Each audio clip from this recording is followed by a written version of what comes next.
The Q&A though. Let's go. Let's get straight into it. So, I don't really have an order here. I'm literally just reading them off the thing. So, the first one is from Epic Defender 13. And he says, have you done much traveling, Japan or England? No, I haven't really. Not yet. I live in Australia. I've been to pretty much everywhere in Australia. I've been to South Australia, I've been to Adelaide, I've been to Perth, which is Western Australia. And I mean, they're long trips. Just because it's the same country doesn't mean they're not long, because Australia is stupidly large. And for some reason, even if you're going to Western Australia, the plane still has to follow the coast instead of just going over the middle. But I've been to Queensland and that sort of thing as well. The only place I've been outside the country is New Zealand, but I haven't been anywhere else. Obviously, I really want to go to Japan. Japan is top of my list. I don't care for England, even though I love English comedy, but I don't care for traveling there. I don't care about most of Europe. I don't really want to go there ever. I would obviously love to go to the US. I would really love to go to Japan. China is another place I really want to go. And yeah, more stuff where I can see sort of old cool stuff. Like I'd love to go and see Egypt and, you know, pyramids and that sort of thing. But no, I haven't done that much traveling. Not yet. I'm still young though. It'll happen. I'll leave that for later on in life. He also asked, what's your opinion on the merging of JRPGs and Western RPGs? And he made a comment, I'm a big fan of both, but I think hybrids give an interesting twist, but it rarely ends well. Yeah, I mean, well, here's the thing, okay, depends what aspects of each you're taking, because let's look at Xenoblade Chronicles X. That is merging a lot of JRPG with the more open world concept of Western RPGs, and that was really damn good, really damn good. I love Xenoblade Chronicles X is one of my favorite games of all time. It's now in my top 5 easily. And I think that if it's done right, it can be well. This is the thing though, see, I don't really like Western RPGs in general, because mostly a Western RPG generally has one selling point: open world.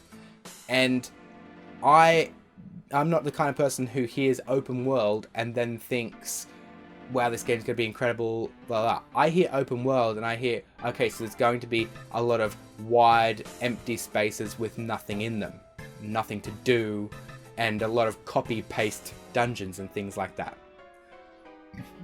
Excuse me. I have done this just after JRPT time, and so I do have some tea here, by the way. Yeah.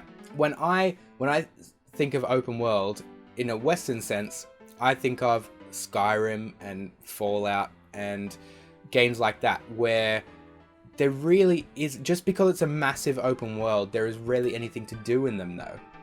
Especially Skyrim. I'll never understand why people like Skyrim, but yeah. So, I don't know, I think it can be done right. That's probably the one thing that Xenoblade Chronicles X did get right, because it seemed like there was stuff to discover everywhere. The world was teeming with stuff, and even when, you know, there were sort of empty spaces, they weren't really empty. There was always like something around, or it was something interesting. Even the world itself looked interesting. Whereas in general, Western RPGs don't do that. Their worlds are quite boring, or very realistic, and very not something that you can escape into, which is probably what you'd want to do with an open world game. You'd want to go to some crazy place and have this crazy open world. But yeah, I mean, there hasn't been a whole lot of games. I would just, honestly, I prefer a game that has a structured story, which is generally going to be a more linear game than it is open world. But look at the Tales series.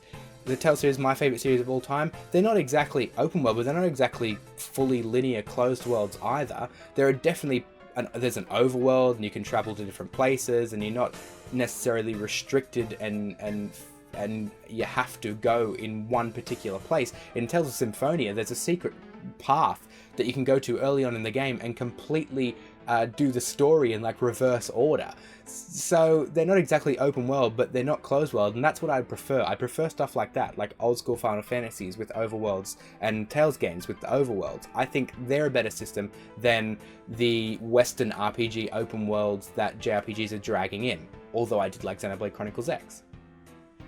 Okay, second question from Rigoberto Arundel. What are some genres other than RPGs you enjoy? Some genres that I enjoy, I do like an FPS game. Like, it depends on the game though. I'm not a Call of Duty player, even though the last Call of Duty I played was Modern Warfare 4, and I'm not a Battlefield player or anything like that. The first-person shooters that I like were Counter-Strike, Counter-Strike Source back in the day. I have played a little bit of Counter-Strike Global Offensive, but not really, and Team Fortress 2. Both Counter-Strike Source and Team Fortress 2 on my Steam page have over 1,000 hours played. I believe Team Fortress 2 is like 1,144 hours or something like that, and Counter-Strike Source is over 1,000. I played them a lot. I was pretty good at them, I guess. I can be good at a first-person shooter game that is, that's sort of not Call of Duty or Battlefield, sort of their auto-aiming. I mean, obviously there's some skill involved there, but that's something that I can enjoy. Not a whole lot, but I have enjoyed games like that in the past, a lot of first-person shooters. I also enjoy card games. I love Hearthstone. I play a lot of Hearthstone. There was MMOs, which is sort of ties into RPGs as well, but I played a lot of MMOs. I don't anymore, but I played World of Warcraft for a very long time. I was, raiding 6 nights a week in a world top 250 guild and stuff like that, and I played Ion, and Ion was really fun for me. I played it for like 2 years, and I played, all the other ones, Age of Conan and Wildstar and all that stuff. I don't play MMOs anymore though. I'll give any game a go. Pretty much, I'll give any game a go. So I can enjoy a strategy game. I've played, some Civilization games which I really enjoy, and recently the Nobunaga's Ambition, which I did a review for because I got a review copy for that. I really enjoyed that. So I can enjoy a strategy game. I enjoy card games, first-person shooters. I enjoy just action games in general, sort of like Bayonetta. And I recently played Darksiders because I had it on Steam for a long time, and I thought I might as well just give this a go. That was kind of fun. So yeah, I mean, I can enjoy pretty much any genre, even small ones. Simulations and stuff. That recent Roller Coaster Tycoon that I did a review for on mobile, man, that's such an incredible game. That kind of thing. I can play pretty much any game, and I enjoy a lot of different games. But JRPGs are what I live for, basically. I love a story-driven and story-based game. So RPGs are the main one, but I can enjoy pretty much anything. Okay, what have we got next? Epic Defender again with What's Your Favorite Tea? I was for a long time this one I'm drinking now, which is called Strawberries and Cream. But that was when I was first getting into tea and, didn't really like the really tea-flavored teas. Now, though, my favorite tea is Silver Needles, which is just a white tea, which white tea is even less fermented than green tea. That's how, so the black tea is generally what you'll get in tea bags and all that kind of stuff. That stuff is fermented a lot to get to where it is, and that raises its caffeine levels and lowers its antioxidants levels. Green tea is less fermented. They usually say about 25%, I believe, or 50%, either one. But yeah, it's less fermented, so it has more antioxidants, so it's better for you and less caffeine. White tea is even less fermented than green tea, and it gives a much milder flavor, and I love that. I love Silver Needles just by itself, but you can also mix it with almost anything. So yeah, Silver Needles is my favorite. I'm also particularly fond of a blend I've had recently called Apple Crumble and Turkish Apple and Cinnamon. You mix those two together, and that tastes so good. But that's my favorite tea, Silver Needles in general. Khan asked about, does Instagram count? I'm guessing for the competition, does Instagram count? Yeah, on the competition, the competition application that I'm using doesn't allow you to get entries for liking me or following me on Instagram, but I put an option in there to go to my Instagram to get 2 entries. So there's that. He also asked, why did you quit Final Fantasy Brave Exvius? Okay, I know there are probably still a lot of people on my channel that originally came here for my Final Fantasy Brave Exvius content, and my Final Fantasy Brave Exvius content is still some of the most watched Final Fantasy Brave Exvius videos out there, especially my guides. I think a lot of people still read my my guides and that sort of thing.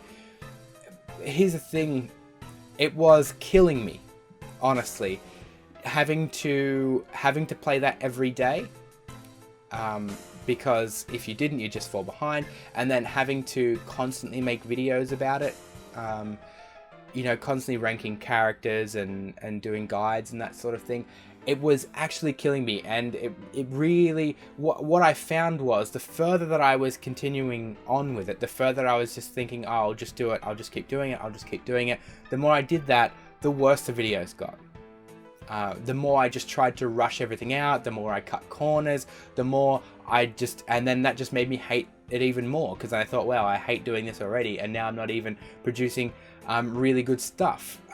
You know, that's the thing, that's why I really wasn't liking the game towards the end of it, because I just feel that it's not really changing or evolving or anything like that. It's just a gachapon collector sort of thing, and that's why I quit. Basically, I quit doing it just because it wasn't doing any good for anyone. The videos were just going to continue getting worse and worse if I kept doing it, and everyone's gonna suffer then. It was just killing me. I really wanted to, what I'm doing now, I really enjoy, and that's maybe why I was happy enough to move into this sort of daily content now that I'm doing. Basically, I'm uploading a video a day. I've only missed, I believe, one, like the other day, where I haven't uploaded a video, and it's just because I'm having so much more fun now. I'm not getting trudged down in having to do Final Fantasy Brave Exvius stuff, and I'm sorry to anyone out there that was here for my Brave Exvius stuff. I hope that you guys are enjoying the other stuff that I'm doing. I mean, obviously a lot of people who would play Final Fantasy Brave Exvius are obviously going to be interested in the other JRPG stuff that I do, and I hope that's not too big of a disappointment for you guys. But yeah, I can only apologize, but it was really for the best for everyone that I stopped doing that. All right. Next question. Have you ever played Legend of Heroes Trails, the games? If you have, did you like them? And that's from Valo, Bringer of Light. Yes, I have played them. I've played Trails of Cold Steel on the Vita, and I've played the one that was on PSP, because they've all got such similar names. The ones that are also on Steam now. Yeah, I love them. They're great. I haven't touched Cold Steel 2 yet, even though I have it there, just because I have to find the time.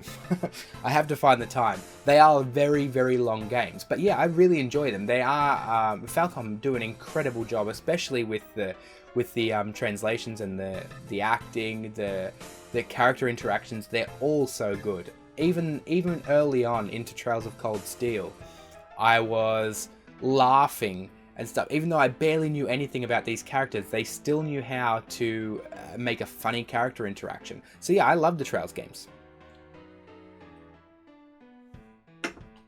They're really good. All right. Any plans on making a Valkyrie Profile series review, since a new mobile game is coming out or is already out? So my review stuff, when I'm doing like game reviews, that is for recent stuff, and generally stuff that I'm getting review codes for from publishers. I could do a Valkyrie Profile review of like one of the older games, but there's not a lot of point. This is something that I talked about recently on Reddit when a question was asked.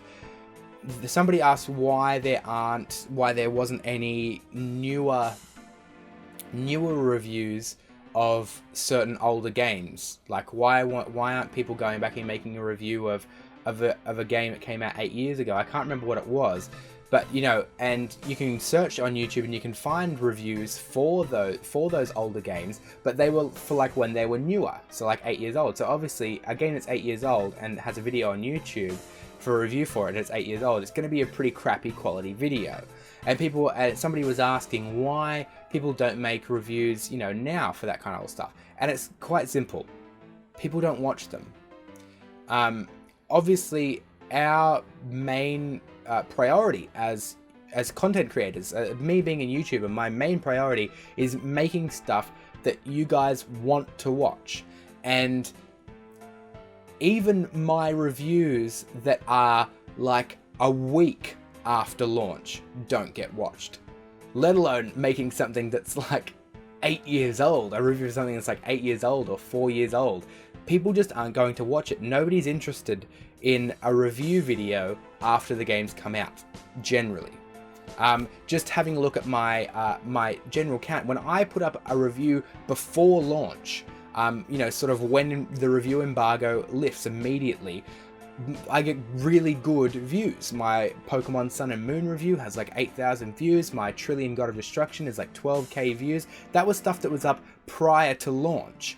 And stuff that I put up after launch get nothing. Sword Art Online, that came up I think 5 days after launch. I was a little bit late on that because I got the review copy late.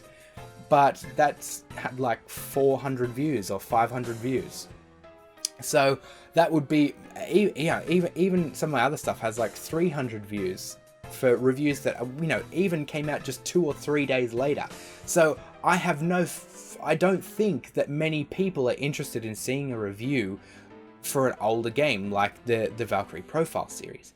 However, something that I can do is make that some part of my other content. So if I don't know if the mobile game's out yet. If it is, it's probably only in Japan at the moment. But if and when the mobile game comes out, I can do a mobile review for that for Mobile Game Thursdays, because I do mobile games every Thursday. So yeah, I can run through that. I can give a review on that, overview, stuff like that.